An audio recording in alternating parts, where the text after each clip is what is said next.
Құрметті досым, осы 2025 жылға мен дейтін 1 миллионға жетемін деген мақсат қойдым. Сенің әрбір лайкың, сенің әрбір комментің мен үшін өте маңызды. Және де егер сен тіркелмесең осы арнаға, өтініш тіркеліп кетші. Давай досым, мен саған сенемін. Приятного просмотра. Қысқасын айтқанда, ерігу.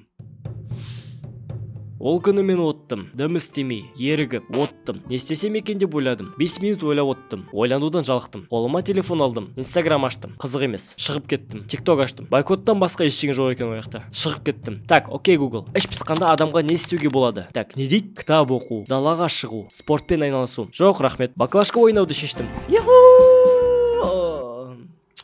Бөлмеде тек жалғыз өзім болдым. Баклажка шкафты таңдады. Құтты болсын шкаф. Шкаф маған жауап бермеді. Мысықпен ойнауды шештім.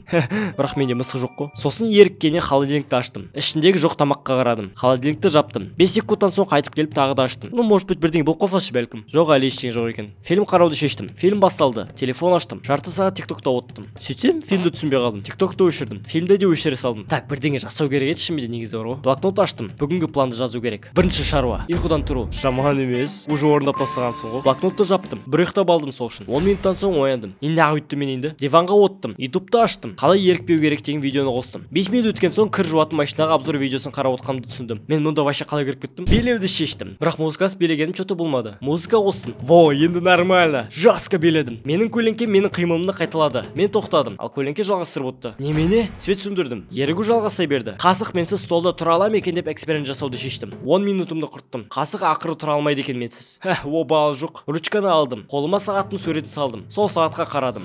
Ема 5 минутым бос өтіп кетті ғой. Досыма сообщение жазуды шештім. Че там не істеп? Ол маған қазір жауап бере алмаймын деген. 10 секундтан соң сол мал инста сторисіне дойны жеп отқанын салған. Ну ладно, түсінуге болады оны. Терезені аштым. Балай ауа жұтпасам болмайды екен. Өзімен өзім ей деп бақырдым. Біреу маған не нахуй деп боқтап жауап берді. Мен шошып кеткен тығылып қалдым. Қой құрсын деп терезені жаптым. Жерге жата қалдым. Жата отырайыншы еріккене шаршап қалдым құрсын. Бұл менің ішімді одан сайын пысырды. Тоқта, егер былай қарайтын болсақ, менің ішім пысса, мен значит боспын. Значит бірдеңе істеуге уақытым бар дейтін сөз ғой. Мысалы, қалай менің ішім пысқанын ойлау. Что-то көп ойланып кеттім. Тұрдым, телефон алдым. Кір жуатын машинаға обзор видеосын қостым. Қысқасын айтқанда, ерігу.